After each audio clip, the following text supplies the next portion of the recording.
আসসালামু আলাইকুম বন্ধুরা, আশা করি সকলে ভালো আছেন। আজ ১৩ই জুলাই।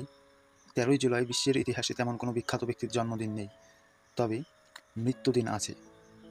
আর ১৩ই জুলাই মৃত্যুবরণ করেছেন বাংলা সাহিত্যের উজ্জ্বল এক নক্ষত্র, তার নাম ডক্টর মোহাম্মদ শহীদুল্লাহ। আজকে তাকে নিয়েই আলোচনা করব ইনশাআল্লাহ। নাম ডক্টর মোহাম্মদ শহীদুল্লাহ। জন্ম ১০ই জুলাই ১৮৮৫, বসিরহাট মহকুমার পেয়ারা গ্রামে, ২৪ পরগনা, পশ্চিমবঙ্গ, ব্রিটিশ ভারত। শিক্ষাজীবন: ১৯০৪ সালে হাওড়া জেলা স্কুল থেকে এন্ট্রান্স বা এসএসসি পাশ করেন এবং ১৯০৬ সালে কলকাতা প্রেসিডেন্সি কলেজ থেকে এফএ বা এইচএসসি পাশ করেন। ১৯১০ সালে কলকাতা সিটি কলেজ থেকে বিএ এবং ১৯১২ সালে কলকাতা বিশ্ববিদ্যালয় থেকে এমএ পাশ করেন। পড়াশোনা শেষ করার পূর্বে তিনি ১৯১০ সালে বা মতান্তরে ১৯০৮ থেকে ৯ সালে যশোর জেলা স্কুলে শিক্ষকতা করেন। ১৯২৮ সালে প্যারিসের সরবোন বিশ্ববিদ্যালয় থেকে তিনি সম্মানসূচক ডক্টরেট ডিগ্রি লাভ করেন। আধ্যাত্মিক শিক্ষা: তিনি ফুরফুরা শরীফের বিখ্যাত আধ্যাত্মিক শিক্ষক আবু বক্কর সিদ্দিকের নিকট থেকে আধ্যাত্মিক শিক্ষা এবং খেলাফত লাভ করেন। কর্মজীবন: ১৯২১ সালে ঢাকা বিশ্ববিদ্যালয়ের সংস্কৃত ও বাংলা বিভাগে প্রভাষক হিসেবে যোগ দেন। মোহাম্মদ শহীদুল্লাহ ২৪টি ভাষা আয়ত্ত করেছিলেন, এর মধ্যে ১৮টি ভাষায় তার পাণ্ডিত্যের প্রমাণ পাওয়া যায়। ভাষাগুলো হচ্ছে বাংলা, উর্দু, ফার্সি, আরবি, ইংরেজি, অসমিয়া, ওড়িয়া, মৈথিলি, হিন্দি, পাঞ্জাবি, গুজরাটি, মারাঠি, কাশ্মীরি, নেপালি, সিংহলি, তিব্বতী, সিন্ধি, সংস্কৃত এবং পালি। আপনারা জানেন বাংলা নববর্ষের প্রবক্তা হচ্ছেন সম্রাট আকবর, কিন্তু তিনি বাংলা নববর্ষ প্রবর্তন করার পর বাংলা বছর হতো ৩৬৫ দিনে। এখানে কোনো লিপ ইয়ার বা অধিবর্ষের কোনো সিস্টেম ছিল না।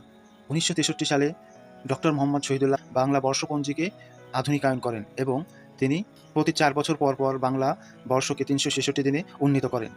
আপনারা জানেন বাংলা মাসের প্রথম ৫ মাস হয় ৩১-এ। এই ধারাবাহিকতা বজায় রেখে প্রতি ৪ বছর অন্তর অন্তর চৈত্র মাসটা হয় ৩১-এ, যার কারণে বাংলা নববর্ষ বর্তমানে সারা বিশ্বে গ্রহণযোগ্য হয়েছে। ডক্টর মোহাম্মদ শহীদুল্লাহ তার জীবনে অনেকগুলো সাহিত্যকর্ম আছে, যা বলে শেষ করা সম্ভব নয়। তার ভিতরে কিছু উল্লেখযোগ্য সাহিত্যকর্ম আমরা তুলে ধরার চেষ্টা করছি।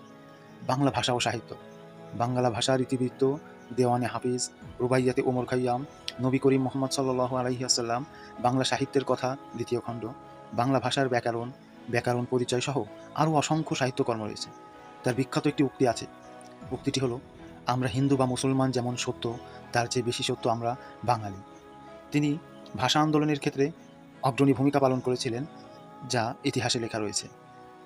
পুরস্কার: ১৯৫৮ সালে তৎকালীন পাকিস্তানি আমলে তিনি প্রাইড অফ পারফরম্যান্স পদক পান।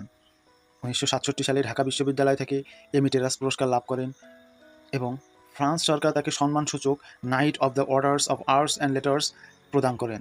ঢাকা বিশ্ববিদ্যালয় তাকে মরণোত্তর ডিলিট উপাধি প্রদান করেন। ১৯৮০ সালে তিনি মরণোত্তর স্বাধীনতা পদকে ভূষিত হন। তিনি চলন্ত শব্দ কল্পদ্রুম বলেও পরিচিত, কারণ তার বাংলা ভাষায় তার এতটা পাণ্ডিত্য ছিল যে কোনো শব্দের সমর্থক শব্দ বা বিপরীত শব্দ বা সংস্কৃত শব্দ সম্পর্কে তিনি ব্যাপক জ্ঞান রাখতেন। এজন্য তাকে চলন্ত শব্দ কল্পদ্রুম নামেও অভিহিত করা হতো।